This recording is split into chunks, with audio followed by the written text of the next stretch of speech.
It's supposed to be quite nice this weekend, so I'm going to use this time with the warm weather to make the garage warm out here and get some projects done.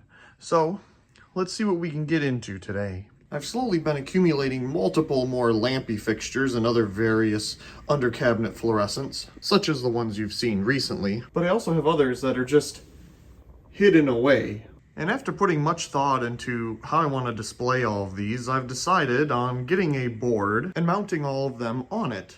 I feel this way we'll be able to get more of them in a area, and it's easier to mount because this will fit right in between the joists up here. Of course, I'm not going to put it over here. I'll put it down that way so it's above the door when it's open. There, I mean, it's a good place to put it. It doesn't hang down too low, and that'll allow it, you know, just to put some of them on display. I think what I'm going to do is, once I figure out where I want to place them, I will drill holes in this board to put power cords through so the cords can be on the other side. And maybe they'll be powered. I haven't thought about that yet, but at least there'd be a way to display them. There's also plenty of stuff that just needs to be cleaned up, refurbished from finds, put away, just random stuff. You know, it's time to get some things done now that the weather is warming up. We got the ultra wide. Let's see what we get.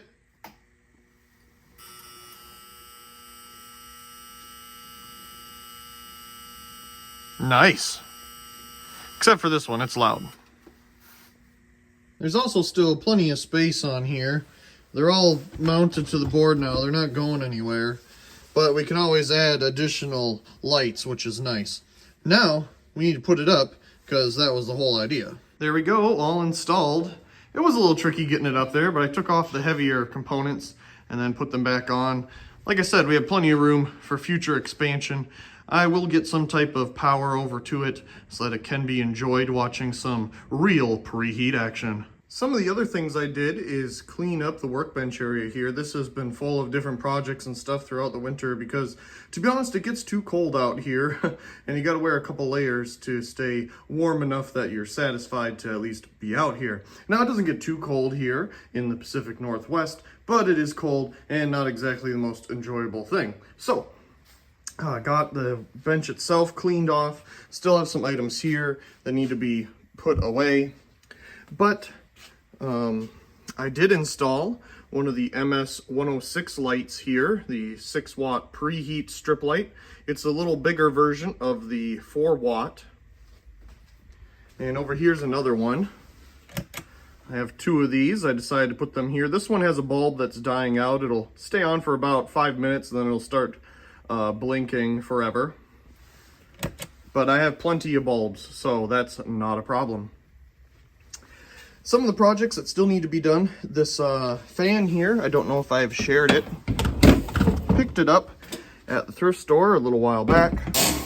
I have a smaller Patton. This one is a bigger version. It definitely has had some better days, but it does work. So I did want to pick it up, especially for $10. High quality fan, no doubt about that. So I got to clean that up. And then you may have seen over here, there's a NEMA head that is sitting. That needs to be repaired and cleaned up. That came from the second use building place. It does have a refractor. I hung it up here so it doesn't get broken. And of course we have this one here that actually used to be where the traffic light is, but that also needs restoration. Or at least my version of it. We clean it up. We don't go way too beyond, you know, keep the original patina and history of whatever has happened to it, but I want to get that cleaned up. And I moved all the items off of the pegboard here and started just sticking them on the garage doors because I need more room to hang things, and I can use the studs here to hang these lights and their arms. So that's a perfect spot to do that.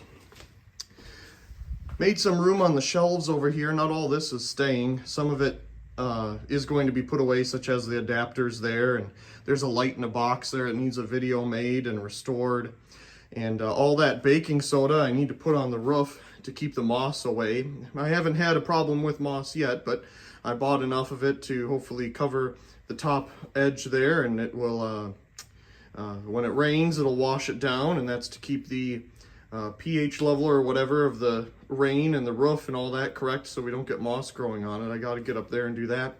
I did use a little spreader this morning to spread some weed begone stuff, you know, those little pellets all over the lawn. So hopefully starting a little early with that will help out. It didn't say specifically when to and not to do it, just said any time during the spring and fall, and it's certainly nice enough out. So that's good. I have no need to mow the lawn, but I kind of want to turn it on and make sure that it gets a little bit of run time so it doesn't just sit here forever. That's not exactly good for it. But other than that, got some things put up high, which is great. Those were the things that were sitting on the shelves here. Made that room, cleaned it up a little bit. So I'm real happy with that. And not really sure what the next project will be. It'll either be this fan or these NEMA heads. I'm kind of leaning towards the fan. I want to see if we can get that going. So that'll probably be the next project here on the workbench. But for the moment, I'm very happy with how cleaned up it is for right now. Like I say, there's still some things that I'm going to put away, but we're getting there. One of the other things is I did finally hang this light in a spot. It was just sitting over here for the longest time on a table. Now, yes, this 2x4 is in the way, but at least it's up and displayed and not necessarily just sitting somewhere. So it can at least be looked at and enjoyed. And here we have a tube that doesn't want to start, so we'll touch it. That solves the problem. Got this table cleaned up a little bit. The guys put their helmets here, and there's not really much space to set things down when you get back at the end of the day. So it's nice. Now there's a little bit of space here. I just kind of push their stuff over because I don't know whose is whose. I have a general idea, but other than that, space to set things down when you get home. That's positive. So, you know, still some things over here. It needs to be sorted. This bike has been here since I got the house. I told my friend to take off whatever parts he wants from it, and then I'm gonna recycle it because it is in not that good of shape. And yeah, so that's really the current state of affairs out here. That does look good there. And we'll see what we get into next. I have a smaller version of one of these. I absolutely love it. And when I saw this one, I had to pick it up. It's not in as amazing condition as the first one I saw and picked up, but this one definitely has some use to it. I mean, what in the world happened to the blades there? This one's fine. That one's all bent over too, and naturally it's dirty from years of use. So let's turn it around. You can see the motor's quite dirty. Looks like we have the original cord, but somebody replaced the plug on it. And it is missing the knob. But I saved one of these knobs from a washer at work that we were throwing away. It doesn't exactly fit on there, but I'm wondering if we can make it work, because I don't really have anything else. So there's the back. Not in too bad a shape, again, quite dirty. So we're definitely gonna get that all cleaned up. So the first thing is we need to take off this here. This thing's annoying. Oh, something else is buzzing. There's the culprit. No more buzzing. Okay. So what you need to do on these, and it's very simple, is the front is just held on with these little clips. So you just kind of gotta push down and you'll get it off. Now that we've got the front off, we can get a better look at the blades here. Definitely has seen use, but hopefully it'll clean up okay. And I'm hoping that I can bend these back into shape somewhat. I mean, they are aluminum blades, they're very light, so I think we should be able to do that. I mean, I'm bending it back into shape just with my hand here. We'll use some appropriate tools to do it.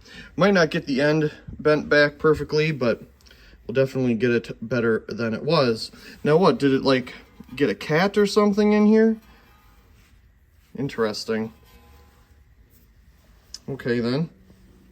Well, I suppose the next step is to see if we can get these blades off or just start cleaning. I'm not sure what one. We'll take a look and figure that out. One Allen screw later and we have the blades off. And this will make it a lot easier to bend this back into shape and get it all cleaned up. I'm curious as to what this is doing here. It's like one of those clamp things you put a screw in. I wonder if they use that to balance. They just kind of slide different size ones in there to balance the blades. But overall, not too bad a shape. I always love the blue colored blades on this and the blue motor. It's just a very neat design. So let's see if we can get some more things off here or cleaned up. Got the motor off. That should definitely help with cleaning. Now I'm just going to detach the switch and take the plug out of its hole here. I might replace the cord, haven't decided yet, depending on what kind of condition the rest of the wire's in and maybe how they wired it up. Might put a different cord on it, because the last one I had, the smaller Patton, I would just replace the cord on with a much longer one because it's just convenient to have a longer cord like that. But also having all of the electronics out of here, I'll be able to get this cleaned up easier with some soap and water, not worry about electronics getting wet in the process. All detached, I decided to just cut the cord. I mean, we'll put a longer one on it, it'll work better anyway. But this will allow us to clean it up. And it's interesting, they have some other cutouts here too that are covered up by the sticker. I wonder what those would have originally been for. I mean, this one looks like it would have been a rotary switch. So there's probably a couple different options they would have had on this. Got the blades bent back into shape. They're not perfect, but they're better than they were. And it was actually easy to do. I just used the pliers to bend it most of the way and then my fingers to bend the rest of it, because it is aluminum. It's just, you know, really easily bendable in and of itself. So we were able to get it curved back into a generally correct shape, and cleaned up the motor here a little bit with just the vacuum cleaner and a brush attachment. And we got all that going. Looks like this is a 10 microfarad capacitor. And here's a sticker on the side. I'm gonna blow this out with some compressed air here before we put it back together as well. It looks like this is just some frayed fabric covered something or another. So there's this sticker. 300 watts, 4.1 amps, wow. And here's the one that we couldn't read before because it was totally covered up. It's cleaning up nicely, just for a quick vacuum anyway. We'll get some of the rust off of here, and after I take a quick scrub brush to these in the shower down here, we'll maybe need to do that with the stand as well, some type of shining to be done, because this could probably come off with some WD-40 or something, but to get this cleaned up, I might need to use something else. Not entirely sure yet, so we'll see. Took the fan parts inside and gave them a scrub in the shower. As you can see, they're much shinier now. And scrubbed the blades real nice. So they're looking much better. And we have the heat fan here drying everything off. Got the motor cleaned up. I haven't blown out the inside of it yet. We used a couple different brushes here. And I just use regular water, and I mean, with some simple scrubbing power, anything is possible. So the outside here is cleaned up very nicely. I did use some WD-40 here on the shaft to clean up the rust there. That went well. I don't notice anything on this motor for like oiling. Maybe this one doesn't need that done to it. But the smaller Patton that I have does have little oil here holes to provide oil to the bearings, but this does not seem to have an indicator for that anywhere. So that's the motor. Now we just need to find a new cord. I like obtaining extension cords and using these for my 2-prong cord needs. I get a lot of 3-prong, you know, with the ground pin on it as well from work, recycling appliances. But if I need a 2-prong cord, a regular one like this, lamp cord for example, whatever, and I don't really have any on hand that are suitable for my needs, these extension cords work great. In most cases, they're much cheaper than the lamp cord you'll get in the lamp repair section, and you'll get a heavier gauge wire as well. I do hate destroying a perfectly good extension cord, but the cost savings in the end and getting a slightly higher gauge wire than a regular lamp cord would be in the whatever section. For example, if you were to go and get a replacement lamp cord at Lowe's or Home Depot, I think it's $10 or more for like a 6-foot cord. Here we have at least a 12 or 15-foot cord, and I'm sure this was like $4 or something. It's crazy. The inside of the motor is now cleaned out. Turn the air compressor on and blew out all the dust in there. So it's a lot better than it was for sure. Some big chunks of dust came out of there. So now the next thing is we have a cord here, and it looks like the old cord is just kind of pressure fit into this switch here, and they just kind of tinned the ends a little bit with some solder and put it in there. So I'm curious if I can get this out or not, or if we have to leave it in there and just kind of use these leads. So I'm going to investigate that a little bit. Looks like they had some little clips on the ends of the wires too to kind of help hold them in place. Pretty typical lamp cord type thing. You buy them at the store. They got the little clamps on the end to hold the wires together. So I think what we'll need to do is definitely tin these like they did here, and we'll see if we can get them to stay in there after doing that. So the one that's wide open here, that's our neutral, and this is our positive on the left side. Got the motor reinstalled and put the original little, they had like a rubber washer or something on here, you know, to help it sit in there better. And then I put more electrical tape over it just so it doesn't come out, and screw the capacitor back on there. I'm using the world's smallest 25-watt soldering iron here, and found one of these at Goodwill years back. What a wonderful purchase. This thing's great for fumes and stuff when you're doing a lot of soldering, but we'll see if I can use this little tiny soldering iron to do what we need to get done, I suppose. I always forget that when I'm soldering with this thing, I have to hold it like 1 inch away from the fan, or else it, you know, always blows directly towards your face. And I mean, I didn't do the best job here. This one I think turned out a little better than the other one, but you know what? We got it to at least melt all the way through, so that's the goal, really, I suppose. I think I remember myself earlier in the video saying that this was the neutral and this one over here was the positive, at least based on the fact that the ribbed side is your neutral and the smooth side is your positive. But, I mean, this says splicer, and L, I suppose, would be line, so it was probably backwards, but you know, I mean, if you're using a non-polarized plug like this, and it probably was to begin with too, then it really doesn't matter. But we'll put it in the correct way. We'll put the ribbed side for the white neutral splice over here, and the smooth side as our line in the L. Got the cord installed. Boy, do I hate these friction clamp fitter things. You got to squeeze the cord in there and then squeeze the thing in the hole, and it's a real pain, to be honest. But there's the cord. It comes up and goes into the switch there, and it is far enough back, at least compared to the other wires, that I don't think it'll be an issue sticking out wise, because I mean, these are out here and they weren't really zip tied to anything that I don't remember. So we'll tip this back up and let's get the blades on it. Looking good. Now we just gotta put the cover on. What a wonderful project. I think it turned out great. So there's the front. We got the side. And the back. Now I haven't gotten the knob on here yet because it doesn't really fit. But you know what? For the time being, you can get it on a little bit to at least try it out. Okay, let's give it a go. Here we go, on high.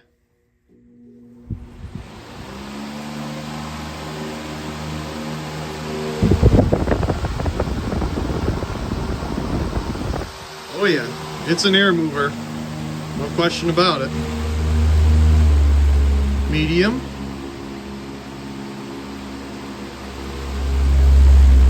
And low.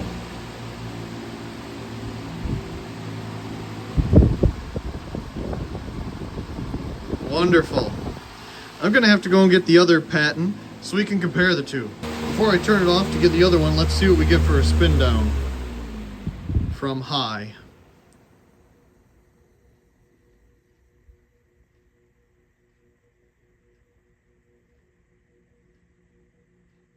I'm sure it needs oil, but there's not really like an oil spot. I guess maybe just drip some in there and hope for the best. Here's the two Pattons.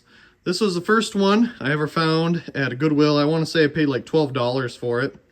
And as you can see, it definitely gets use in the kitchen. So obviously it's got lots of dust and random oil and stuff on it. But, you know, it also gets used as a circulator, as it's made to do. I put it in the window in the summertime and get some air moving through the house. It works out well. And now it'll have a friend to also really get the air moving. This one definitely needs a clean, and I think while I have it down here, I'll do that. But let's turn it on here. This one has a rotary switch in the back without anything on it. And we still have the tags on the top. It has, as I've said, gotten a lot of use, not only in between the kitchen and circulating air in the summertime. And as you can see, it's building up. Anyway, let's turn it on. That must be low, medium, and high.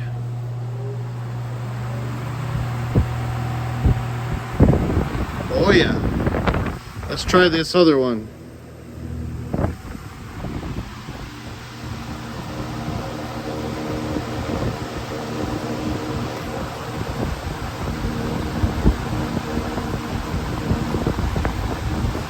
Not playing around. Everything's moving. Pull chains and all. I mean, this is on low, but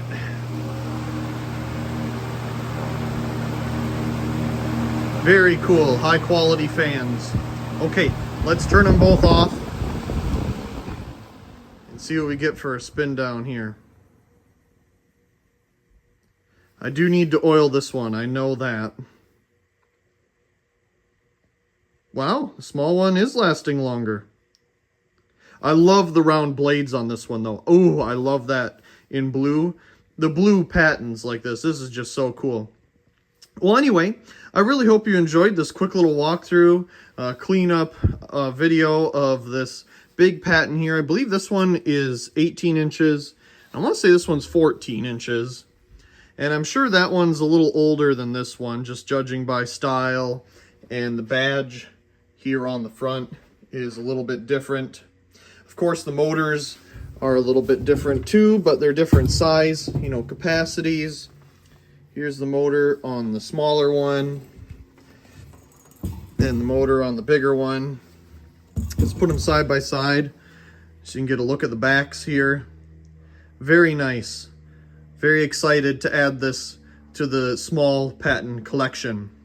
Well, once again, I do hope you enjoyed this video, taking a look at this 18-inch Patton circulator fan and its new friend here as well. Also, please comment, rate, share, and subscribe, and thank you very much for watching.